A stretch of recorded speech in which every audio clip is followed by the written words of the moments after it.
12 बरस में मोदी जी ने अगर बिहार के विकास के लिए एक बैठक किया है, एक बैठक, काम नहीं, अगर एक बैठक किया है वो आप हमको प्रमाण दिखा दीजिए, जन सुराज मोदी जी का समर्थन कर देगा। जन सुराज बिहार पूछिए कि किस रेलवे स्टेशन पर गया है ये आदमी आज तक एक आदमी का मदद करने के लिए कि बिहार के बच्चों को आने की कम से कम व्यवस्था हो जाए। और ये लोग वोट मांग रहे हैं 30-30 साल। विपक्ष के जीतन राम मांझी के बेटे संतोष मांझी जी एक बार बता रहे थे आपके बारे में कि उन्होंने जो अपना लीडर चुना है, जैसे बेलागंज में अजमत हो गए या फिर यहाँ पे जितेंद्र जी हो गए, इन पर भी क्रिमिनल एक्ट लगा हुआ है, साथ ही साथ 9वीं फेल का टैग देते हैं आप, इंटर पास है। सुन लो मेरी बात है। और जो आपका चुनाव चिन्ह मिला है स्कूल का बस्ता, भविष्य का रास्ता। स्कूल का बस्ता मिला नहीं है, स्कूल का बस्ता मांग कर लिया गया है। क्यों? इसलिए कि लालू नीतीश के 35 साल के राज ने बिहार के बच्चों के पीठ से स्कूल का बस्ता हटाकर बोरा बांध दिया है, मजदूरी का बोरा बांध दिया है। तो जन सुराज की जो सोच है, बिहार के लोगों की गरीबी को ख़त्म करने का रास्ता है शिक्षा, यानी कि स्कूल का बस्ता। बिहार के लोगों के लिए रोजगार का रास्ता है स्कूल का बस्ता। बिहार में पलायन अगर रोकना है तो उसका रास्ता है स्कूल का बस्ता। इसीलिए जन सुराज का चुनाव चिन्ह है स्कूल का बस्ता, क्योंकि पढ़ाई से ही लोगों का विकास हो सकता है, पढ़ाई से ही गरीबी दूर हो सकती है। जब तक सरस्वती नहीं आएंगी तब तक लक्ष्मी नहीं आ सकती हैं, ये तो हिंदू धर्म में हर जगह कहा गया है। तो बिहार में गरीबी दूर करने का सबसे बड़ा जरिया है अच्छी पढ़ाई, और हम जन सुराज की पूरा फोकस ही है पढ़ाई और रोजगार, और इसीलिए हम लोग का चुनाव चिन्ह भी है स्कूल का बस्ता। बहुत तेजी के साथ बिहार में जम्मू कश्मीर में माइग्रेंट लेबर की हत्या हुई है। मेरे भाई ऐसा है, आज से 2 बरस पहले मैंने एक ट्वीट करके कहा है कि कहीं पर भी दुनिया में, आप कश्मीर की और गुजरात की और केरल की बात मत कीजिए, कहीं पर भी मजदूरों के साथ कहीं अगर दुर्घटना होती है तो आप मान कर चलिए कि उसमें कोई ना कोई बिहार के घर का चिराग बुझना ही बुझना है, उसमें बिहार का कोई ना कोई बच्चा सफ़र करेगा ही करेगा। यहाँ के नेता ये इतने बेवकूफ़ लोग हैं कि कहते हैं कि अगर बिहार का लोग नहीं रहेगा तो दिल्ली में कूड़ा करकट जमा हो जाएगा, दिल्ली में सफाई नहीं हो जाएगा, वहाँ व्यवस्था ठप हो जाएगा। मेरे भाई, दिल्ली में जाकर ठेला लगाना, दिल्ली में जाकर साफ सफाई की काम करना, वहाँ सड़क बनाना, ये कोई बहुत गौरव की बात नहीं है। गौरव की बात तब होती कि बिहार में हम लोग सब्जी का खेती करते और यहाँ से हम लोग सब्जी भेजते और दिल्ली वालों को बताते कि मेरे भाई, अगर बिहारियों को बिहारी कह के अपमानित करोगे तो सब्जी बंद कर देंगे, तुम्हारा खाना दाना बंद हो जाएगा। तब तो गौरव की बात होती। हमारे बच्चे जाकर अगर दिल्ली के सड़कों पर, बॉम्बे के सड़कों पर सब्जी बेच रहे हैं, वहाँ की सफाई कर रहे हैं, तो ये गौरव की बात नहीं है, ये अफसोस की बात है।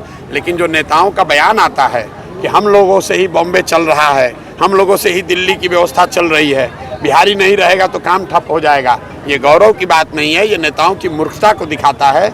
और ये दिखाता है कि 30-35 साल में कैसे लालू नीतीश के राज में बिहार राज्य में पूरा राज्य अनपढ़ों का और मजदूरों का राज्य बन गया है। हम लोग स्टील सीमेंट नहीं बनाते हैं, टीवी फ्रिज नहीं बनाते हैं, हम लोग कंप्यूटर नहीं बनाते हैं, हम लोग यहाँ से जवान बच्चों को मजदूर बनाकर पूरे राज्य में भेज रहे हैं। आप छठ में दुर्दशा देख लीजिए, किसी स्टेशन पर जाइए, बच्चे किस दुर्दशा में आ रहे हैं वापस अपने घर। कोई लैट्रिन में सोकर आ रहा है, कोई लटक कर आ रहा है, कोई जानवर की तरह ट्रीट किया जा रहा है। केंद्र में इनकी सरकार है, पटना में नीतीश कुमार बैठा हुआ है। इससे पूछिए एक आदमी को, मांझी जी आपके जो मंत्री हैं, पूछिए कि किस रेलवे स्टेशन पर गया है ये आदमी आज तक एक आदमी का मदद करने के लिए कि बिहार के बच्चों को आने की कम से कम व्यवस्था हो जाए। और ये लोग वोट मांग रहे हैं 30-30 साल से। जन सुराज बहुत तेजी के साथ ट्वीट आया है, पीएम मोदी का ट्वीट आया है जिसमें कहा गया है कि कांग्रेस जो एहसास हो गया है कांग्रेस को कि जो खोखले वादे करते हैं उसको पूरा करना कितना मुश्किल है। अरे भाई ऐसा है, वो पीएम मोदी का मामला, अभी मामला बिहार का है। बिहार में मोदी जी ये बताएं कि बिहार के लिए 12 साल में उन्होंने क्या किया। जो भाजपा के समर्थक हैं, मैंने उनको पिछले 2 साल से खुली चुनौती दे रखी है। भाजपा में मोदी जी ने बिहार के लिए कुछ किया या नहीं किया इस बात को छोड़ दीजिए, मोदी जी ने बिहार के लिए पैसा प्रोजेक्ट दिया कि नहीं इसको भी छोड़ दीजिए। 12 बरस में मोदी जी ने अगर बिहार के विकास के लिए एक बैठक किया है, एक बैठक, काम नहीं, अगर एक बैठक किया है वो आप हमको प्रमाण दिखा दीजिए, जन स्वराज मोदी जी का समर्थन कर देगा। जन स्वराज बिहार में बहुत तेजी से अपना प्रयास अपना छाप छोड़ रहा है। इससे विपक्षी दलों में जो है काफी हलबली मच गया और लगातार आप पे आरोप लगाया जा रहा है कि 1-1 लाख रुपया वोटरों को दिया जा रहा है। भाई यहाँ पर जितने लोग आए हैं, ये देखिए, पहले तो नेताओं ने खुद लूटा जी, तो सावन के अंधे को सब हरियाली दिखती है, तो इनको लूटने की आदत है। अब ये अपने साथ साथ जनता को भी चोर बता रहे हैं। आप इमामगंज की जनता से बात कर लीजिए, और कोई आदमी अगर ये बता दे कि जन स्वराज ने उसको 10 रुपया भी दिया है तो आप हमको पकड़िए। ऐसा है, केंद्र में सरकार है मांझी जी की, भाजपा की, तो ईडी उनके पास, सीबी उनके पास, इलेक्शन कमीशन उनके पास, इनकम टैक्स उनके पास। तो अगर किसी को 1 लाख रुपया दिया गया है तो उसको पकड़ लें और पकड़ के फिर उस पर कार्रवाई करें। एक आरोप पे आप पे लगता है कि सही लोग सामूहिक प्रयास जो आपका लगातार आप लोगों में लगा करके चलते हैं, तो विपक्ष के जीतन राम मांझी के बेटे संतोष मांझी जी एक बार बता रहे थे आपके बारे में कि उन्होंने जो अपना लीडर चुना है, जैसे बेलागंज में अजमत हो गए या फिर यहाँ पे जितेंद्र जी हो गए, इन पर भी क्रिमिनल एक्ट लगा हुआ है। साथ ही साथ 9वीं फेल का टैग देते हैं आप, इंटर पास है। सुन लो मेरी बात, 9वीं फेल होने से कोई आदमी की ताकत या उसकी योग्यता नहीं झलकती है। कई बार जब आप किसी गरीब परिवार में पैदा हुए या आपके गांव में स्कूल नहीं है तो आपकी फॉर्मल शिक्षा नहीं होगी, लेकिन अगर आप मुख्यमंत्री के लड़के हैं, आपके माँ बाप मुख्यमंत्री हैं और आप 9वां भी पास नहीं किए, तो आपकी योग्यता से ज़्यादा ये इस बात को दिखाता है कि शिक्षा को लेकर आपका नज़रिया क्या है, शिक्षा को लेकर आप सोचते क्या है। मैं वो बात कर रहा हूँ।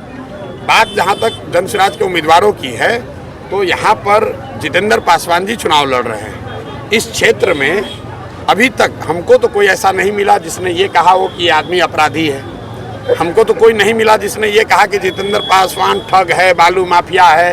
अगर है तो आज आप हमको प्रमाण दिखा दीजिए, आज हम उसका कैंडिडेचर वापस ले लेंगे। वो आदमी ठग नहीं है, वो आदमी यहाँ क्रिमिनल नहीं है, वो यहाँ का बालू माफिया नहीं है, शराब का धंधा नहीं करता है। यहाँ पर एक अस्पताल चलाते हैं। अब इसमें आपको क्रिमिनल क्या लग रहा है भैया?